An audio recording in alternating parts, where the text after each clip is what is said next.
नमस्ते बच्चों, विज्ञान के सेशन में आप लोगों का स्वागत है। हमारा जो आजकल चैप्टर चल रहा है वो है हमारे आसपास के पदार्थ।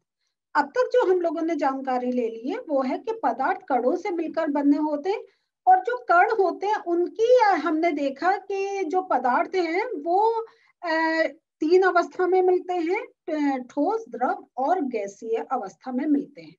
और ये जो हम देख रहे हैं ठोस, द्रव और गैसीय अवस्था, वो इसलिए है क्योंकि उनके अंदर जो कण हैं उनका अगर देखें उनका एक ऑर्गेनाइजेशन डिफरेंट वे में है। ठोस में ये सारे कण हमें बहुत आपस में जुड़े हुए दिखाई देते हैं, द्रव में वो थोड़े से लूज मिलते हैं और गैस में हमने देखा कि वो काफी फ्री मूव करते हैं आपस में। अगर देखें उनके बीच में जो एक अट्रैक्शन फोर्स है वो नहीं होता है, बहुत कम होता है गैस में।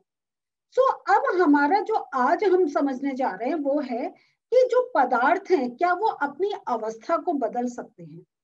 पदार्थ का अवस्था बदलने का अर्थ क्या हुआ? अवस्था मीन्स ठोस, द्रव और गैसीय।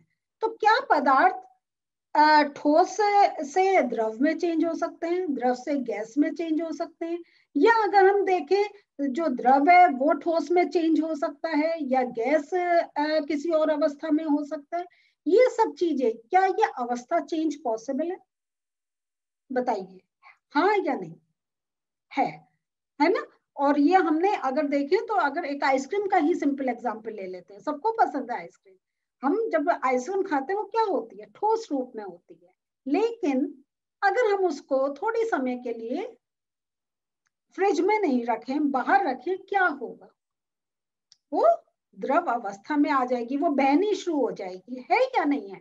तो ऐसे ही हम देखते हैं कि हम उसके बाद अगर हम बर्फ का एग्जाम्पल लें, हमें यही देखता है कि बर्फ को अगर हम बाहर रखेंगे तो वो एक पानी में, उसमें हम देखेंगे उसका जल रूप हमें देखने को मिलेगा। और तभी अगर हम उसको ज्यादा और हीट देंगे तो वो गैस रूप में हो जाएगी, वाष्प में बदल जाएगी। अब ये सब कैसे होता है, क्या चेंजेस होते हैं, इसी को हम आज के या और एक आध सेशंस में समझेंगे। आज जो हम देख रहे हैं उसको समझने के लिए हमें सबसे पहले बुक खोलनी है। तो चलिए खोलते हैं अपनी बुक। बच्चों, क्या पदार्थ अपनी अवस्था को बदल सकता है? अगर हम इसका हाँ या ना में हमें उत्तर देना हो, हम कहेंगे हाँ, अवस्था बदल सकते हैं। तो अगर हम देखें पदार्थ का, और इसमें जैसे आपको कह रहे हैं हम जल का ही एग्जाम्पल ले रहे हैं, जल का हम जब ले रहे हैं एग्जाम्पल तो उसमें हम ये देखते हैं कि जल हमें ठोस अवस्था में भी मिलती है जो बर्फ है, द्रव अवस्था में जो जल अपने में एक है, और गैसीय अवस्था में जल वाष्प के रूप में। तो हमने देखा जल हमें तीनों अवस्था में मिल सकता है। अब हमारा जो प्रश्न आ रहा है वो ये है कि अवस्था बदलने के दौरान पदार्थ के अंदर क्या होता है। तो जब अवस्था बदल रही है तो अंदर कुछ पदार्थ में कुछ चेंजेस तो हो रहे होंगे, जो उनके कण है उनमें चेंजेस तो हो रहे होंगे, तभी जो कण जो पास में थे वो अब लूज हो रहे हैं, तभी द्रव बदल रहा है। और अवस्था के परिवर्तन से पदार्थ के कणों पर क्या प्रभाव पड़ता है ये हम समझेंगे। तो अगर हम एक जनरल कॉन्सेप्ट लें, अगर हम अपनी कॉमन सेंस लें तो हम जरूर ये समझ लेंगे कि ठोस में जो जल के कण थे वो आपस में बहुत चिपके हुए थे, लेकिन जब उनको थोड़ी हीट मिली तो उनमें डिस्टेंस आ गया, इसलिए वो जल रूप में हो गए। और उनको जब हीट मिली तो उनमें डिस्टेंस और ज्यादा आ गया कि वो वाष्प रूप में चेंज हो। तो अब ये सब कैसे होता है, इन्हीं को समझने के लिए सबसे पहले हम ये देखते हैं तापमान परिवर्तन का प्रभाव, कि जब हम तापमान में चेंज कर रहे हैं तब हमें क्या उस पर प्रभाव पड़ रहा है। तापमान परिवर्तन पर क्या प्रभाव पड़ रहा है इसको हम समझते हैं। इसमें हम लोग क्या करते हैं, देखिए ये हमारा क्रियाकलाप है जिसमें हमने ये ऐसे सेटिंग करी है, और इसमें हमने ये तो सारा एक जब हम लेबोरेटरी में करते हैं तो हम ये सब एक प्रिकॉशनरी सब चीजें कि जब हमें कुछ चीज उसमें रखनी है, उसको होल्ड करना है, तो हम ये सब लोहे का स्टैंड और सब यूज करते हैं। मेन मैं यहाँ पे अभी आपके सामने एक ये पूरा एक्सपेरिमेंट डिस्कस करती हूँ। हमने यहाँ एक बीकर लिया है, बीकर में हमने बर्फ भरी है और नीचे हमने बर्नर जला दिया। और इसमें हमने क्या करा है, ये जो हमने बर्फ रखी है इसके साथ हमने उसमें थर्मामीटर रखा है, और थर्मामीटर हमने ऐसे देख कर रखा है कि थर्मामीटर देखिएगा जो बीकर है उसके सरफेस को, उसके तली को नहीं छुए, वो सिर्फ बर्फ को ही छुए, क्योंकि हमें सिर्फ बर्फ का टेम्परेचर नोट करना है। ठीक है, और यहाँ पे एक कांच की छड़ हमने डाल दी है, क्योंकि हमें थोड़ी देर बाद उसको स्टिर करना पड़ेगा, हिलाना पड़ेगा। और हम लोग क्या करते हैं, जब ये बर्नर को हम जला देते हैं, है ना, तो जब हमने इसको हीट देनी स्टार्ट करी तो क्या होगा बर्फ का, बताइए? पिघलेगी। Very good. तो चलिए, यहाँ पे हमने देखा बर्फ पिघल गई। अब जब ये बर्फ पिघली है, तो जब हमने स्टार्टिंग में टेम्परेचर नोट करा था थर्मामीटर की हेल्प से, और जब तक पूरी बर्फ नहीं पिघली तब तक हमने, जब तक पूरा द्रव रूप नहीं हो गया, हमने टेम्परेचर को नोट करा। फिर हमारा जब यहाँ पे जो ये हमारा बर्फ था, ये पूरा जब जल रूप में हो गया, हमने फिर से उसका टेम्परेचर लिया। अब जब पूरा जल रूप हो गया, और उसको फिर हमने ये जो बर्नर है इसकी हेल्प से हीट करा, और यहाँ पे हमने कांच की छड़ से थोड़ा सा जल को हिलाया भी, और फिर हमने टेम्परेचर नोट करा जब तक वो पूरा वाष्प रूप में चेंज नहीं हो गया। तो यहाँ पे देखिए, जल से द्रव अवस्था से जल के द्रव अवस्था से गैसीय अवस्था में परिवर्तन में प्रेक्षण को हमने नोट करा। तो हमने गैसीय अवस्था, जब तक जल पूरा जल वाष्प में नहीं चेंज हो गया, तो हमने उसका टेम्परेचर नोट करा। क्या सोचते हैं, जब बर्फ हमारी जल रूप में हो रही थी, तो जैसे जैसे जल में वो परिवर्तित हो रही थी, क्या टेम्परेचर में कोई डिफरेंस आ रहा था? या जब जो जल था वो पूरा वाष्प रूप जब तक नहीं बदल गया, तब तक क्या टेम्परेचर में डिफरेंस आया? ये क्योंकि क्रियाकलाप है, तो इसका उत्तर मैं आपको बता रही हूँ, हमारा जब तक बर्फ पूरी जल में नहीं चेंज हो गई, उसके टेम्परेचर में डिफरेंस नहीं आया। और यही हमारा जब तक जल वाष्प का, तो हम लगातार हीट तो दे रहे थे, लेकिन वो हीट कहाँ जा रही थी कि टेम्परेचर इंक्रीज नहीं हो रहा है। इस चीज को हम आने वाले जैसे जैसे आगे चलेंगे, इस चीज को हम समझेंगे। तो अभी जो हम समझ रहे हैं वो ये है, ठोस के तापमान को बढ़ाने पर उसके कणों में क्या होता है, हमारे उसके कणों में आ जाती है गतिज ऊर्जा, मींस उनमें वाइब्रेशन स्टार्ट हो जाता है। और जब इनमें जब गतिज ऊर्जा आ जाती है, तब क्या होता है, उनके अंदर कंपन एक बहुत ज्यादा इंक्रीज हो जाते हैं। तो मेन ये है कि हम किसी को हीट दे रहे हैं, हीट देने से उसको एक गतिज ऊर्जा मिल रही है, और गतिज ऊर्जा जब मिल रही है तो जो उसके कण है उनमें एक कंपन स्टार्ट हो जाता है। ऊष्मा के द्वारा प्रदत्त की गई ऊर्जा कणों के बीच के आकर्षण बल को पार कर लेती है। ये बहुत इंपॉर्टेंट लाइन है, इसको आप चाहे मार्क भी कर लीजिए, लेकिन मैं इसको थोड़ा एक्सप्लेन करना चाहूंगी। देखिए, जो कण होते हैं उनके बीच में हमने ये देखा था ना, आकर्षण बल होते हैं, और हमने सॉलिड का पढ़ा था, ठोस का, कि उनमें आकर्षण बल बहुत स्ट्रांग होते हैं, उनको तोड़ना एक मुश्किल होता है। इसलिए हम ठोस को, क्या होता है, वो शीट्स में चेंज हो जाते हैं, या वो उनके कण, वो हमें अगर देखें तो उनको हमें एक तोड़ना इतना आसान नहीं होता अगर प्रॉपर एक ठोस कोई चीज होती है, क्योंकि उनमें क्या होता है, अट्रैक्शन फोर्स जो होता है, आकर्षण बल जो होता है, वो बहुत स्ट्रांग होता है। लेकिन जब हम हीट दे रहे हैं, गतिज ऊर्जा कणों को मिल रही है, और उनमें क्या हो रहा है, कंपन बहुत तेज हो रहा है, उस समय क्या होता है, जो आकर्षण बल होता है वो भी कमजोर हो जाता है। और जब आकर्षण बल कमजोर हो जाता है, तो जो कण होते हैं वो अपने स्थान से हटकर वो थोड़े से स्वतंत्र होकर और ज्यादा गति करने लग जाते हैं। और एक अवस्था ऐसी आती है कि जो ठोस होता है वो पिघलकर द्रव रूप में परिवर्तित हो जाता है। तो जो हमने ठोस दिया, उसके कण में गति आई, आकर्षण बल कम हुआ, और वो कण थोड़े थोड़े और दूर पर हो गए। जब कण और थोड़े थोड़े दूर पे हो गए, तो इसका अर्थ है वो ठोस अवस्था से द्रव अवस्था में चेंज हो गए। ये बात आ गई समझ में? अब यहाँ पे देखते हैं,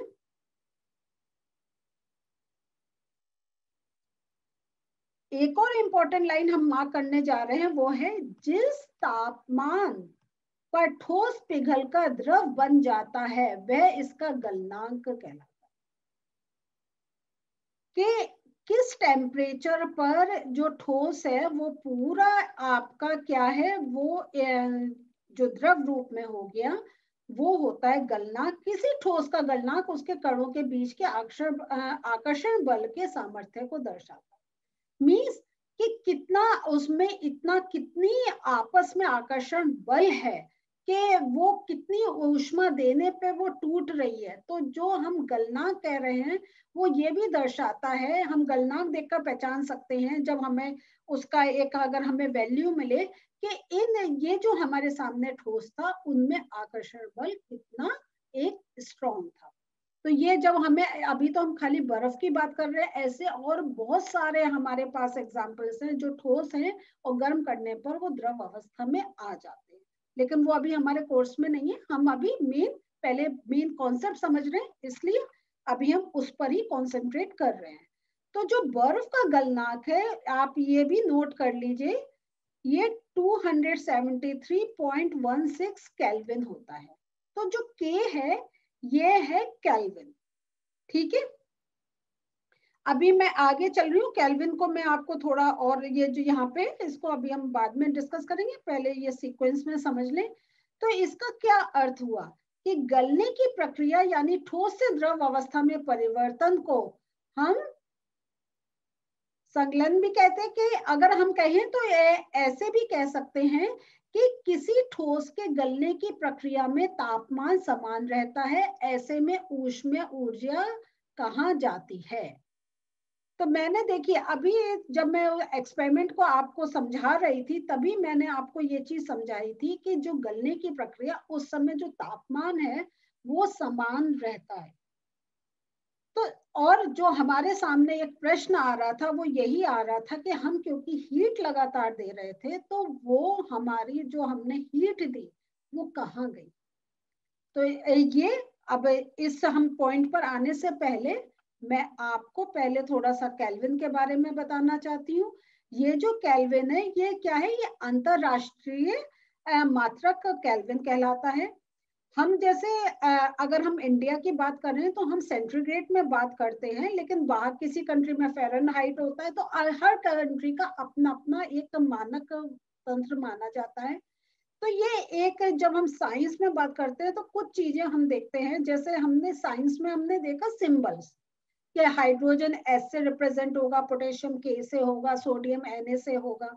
तो ये जो सिंबल्स है कि हर कंट्री में जो भी साइंटिफिक कुछ भी रिसर्च हो रही है तो एक कॉमन टर्मिनोलॉजी रखिए कि आपकी अपनी भाषा जो है ठीक है, लेकिन आप जब अपना एक उसको इंटरनेशनल रूप में बताना चाहते हैं तो आपको यही एक जो उसकी वैल्यू है या उसका जो सिंबल है वो आपको यूज करना होगा। तो हम जो अंतरराष्ट्रीय मानक के अकॉर्डिंग जो हम टेम्परेचर को मेजर करते हैं वो के में करते हैं, मीन्स केल्विन में। और केल्विन और सेंटीग्रेड का रिलेशन ये है कि 0 डिग्री जो सी हम कहते हैं, क्योंकि हम बर्फ का ठंडे का हमेशा कहते हैं ये तो 0 डिग्री है कि जब हमारी बर्फ पड़ने का होता है तो हम कहते हैं माइनस में हो रहा है टेम्परेचर, 0 में हो रहा है। तो ये इसका मतलब यह है कि 0 डिग्री सी बोले या 273.16, और अगर हम ये इसको डेसिमल हटा के एक राउंड फिगर में करना चाहें तो वो 273 ही आता है। तो ये इक्वल है। तो हम, और ये आपके सामने कुछ प्रश्न भी आएंगे जो मैं आपको प्रश्न उत्तर के सेशन में बताऊंगी कि ये आपका चेंज भी आएगा कि आपको सेंटीग्रेड को केल्विन में चेंज करना है तो क्या प्रोसेस यूज करना है, केल्विन को सेंटीग्रेड में करना है तो क्या प्रोसेस यूज करना है। तो यहाँ पे लेकिन जो सिंपल कॉन्सेप्ट है कि 0 degree C is equal to 273 K is kelvin, बराबर है दोनों। ठीक है, तो ये एक आप ध्यान रखिएगा। तो और ये जब हम सम्स करेंगे तो आपको बताएंगे कि हमें तापमान को घटाना के लिए या बढ़ाने के लिए, मीन्स हमें सेंटीग्रेड को केल्विन में या केल्विन को सेंटीग्रेड में चेंज करने के लिए क्या करना होगा।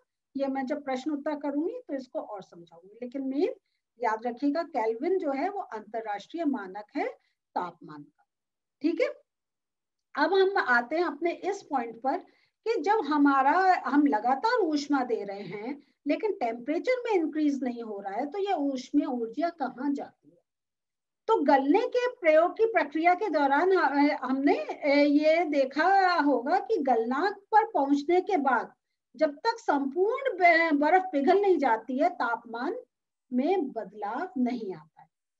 तो अब जो आता है बीकर को ऊष्मा जो हम दे रहे हैं, तो और उसमें लगातार क्या हो रहा है, जो कणों के बीच में जो आकर्षण बल है वो क्या है, वो पदार्थ की अवस्था को बदलने में एक सहायक हो रहा है, क्योंकि जब कण दूर दूर हो रहे हैं तभी उसकी अवस्था बदल रही है, वो ठोस से द्रव में चेंज हो रहा है। अब यहाँ पे देखिए, इस चीज को मैं थोड़ा सा इसलिए आपको ये लाइन भी पढ़ के बता रही हूँ कि जब आप इसको खुद पढ़े चैप्टर को तो जो मैं समझा रही हूँ वो रिलेट कर पाए। तो यहाँ पे देखिए, चूंकि तापमान में बिना किसी तरह की वृद्धि दर्शाए इस ऊष्मीय ऊर्जा को बर्फ अवशोषित कर लेती है, तो ये माना जाता है कि बीकर में ली गई सामग्री में छुपी रहती। तो यहाँ ये मार्क कर लीजिए, ये आपको रिवीजन के समय भी आपको एक हेल्प रहेगी। और ये जो छुपी रहती है इसको हम कहते हैं गुप्त ऊष्मा। मीन्स वो अपना क्या है, वो बर्फ तो अपने अंदर, जो हम ऊष्मा दे रहे हैं बर्फ तो अपने अंदर ले रही है, लेकिन उसको आगे ट्रांसफर नहीं कर रही है, वो अपने में एक सिक्योर रख रही है। टेम्परेचर इंक्रीज तभी होता है जब वो जो हीट है वो आगे की लेयर्स में ट्रांसफर हो, लेकिन ये क्या है, ये एक अंदर हीट ले रहे हैं लेकिन उसको आगे ट्रांसफर नहीं कर रहे हैं, तो वो एक प्रकार से गुप्त ऊष्मा के रूप में बदल जाती है। तो अब गुप्त ऊष्मा मीन्स छुपी हुई ऊष्मा, और इसको समझने के लिए हम देखिए आगे ये भी लाइन में पढ़ना चाहती हूँ आपके आगे। वायुमंडलीय दाब पर 1 केजी ठोस को उसके गलनांक पर द्रव में बदलने के लिए जितनी ऊष्मीय ऊर्जा की आवश्यकता होती है उसे संलग्न की प्रसुप्त ऊष्मा कहते हैं।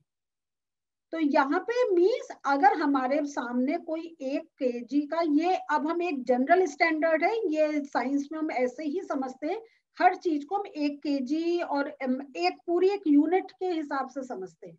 तो अगर हमारे पास 1 केजी का कोई ठोस है ना, और उसके अब उस ठोस का एक अपना गलनांक है ना, तो वो जो उसके गलनांक पर द्रव में बदलने के लिए हमें मीन्स वो पूरे ठोस को एक द्रव में बदलने के लिए जितनी ऊष्मीय ऊर्जा की आवश्यकता होती है उसे हम प्रसुप्त ऊष्मा कहते हैं।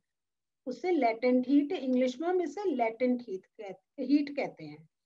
तो जैसे हम जानते हैं कि जो 0 डिग्री सी बोले या 273 के बोले, तो जल के कणों की ऊर्जा उसी तापमान पर बर्फ के कणों की ऊर्जा से अधिक होती है। तो यहाँ पे अब ये देखिए, तभी हम क्या कहते हैं कि हम एक, इसको मैं दूसरे एग्जांपल से समझाना चाहती हूँ कि गर्म पानी से इतना हाथ नहीं जलता है जितना भाप से जलता है। वही एक बात आ गई है कि हमारा जो जल के कणों की जो ऊर्जा उसी तापमान पर बर्फ की कणों की ऊर्जा से अधिक होती है, क्योंकि हमारा उसमें क्या हो रहा है, वो ठोस से द्रव में बदल रहा है, और द्रव क्या है, वो अपने अंदर एक लेटेंट हीट लिए हुए है, वो उसको आगे ट्रांसफर नहीं कर रहा है। तो इसलिए हमारा द्रव जो अवस्था जो चेंज जिसमें हो रही है उसमें ज्यादा ऊष्मीय ऊर्जा रहती है, और जिससे जो एक चीज से चेंज हो रहा है उसमें कम ऊष्मा रहती है। तो इसमें हम देख रहे हैं कि जल में हमें ज्यादा एक हमें ऊर्जा मिलेगी, ऊष्मा मिलेगी, अगर हम उसको बर्फ से कंपेयर करें। तो ये मैंने आपको इसलिए पढ़ के भी पॉइंट्स बताए हैं, और मैं थोड़े अब नोट्स भी दिखाती हूँ। सो बच्चों यहाँ पे देखें, जो अभी हम समझ रहे हैं उसको मैं चार्ट में बता रही हूँ कि पदार्थ की अवस्था परिवर्तन, तापमान परिवर्तन का प्रभाव और दाब परिवर्तन का प्रभाव, ये हम पढ़ेंगे। तो अभी जो हम पढ़ रहे हैं वो है तापमान परिवर्तन का प्रभाव। इसमें हम बात करेंगे गलनांक, प्रसुप्त ऊष्मा, क्वथनांक और ऊर्ध्वपातन की।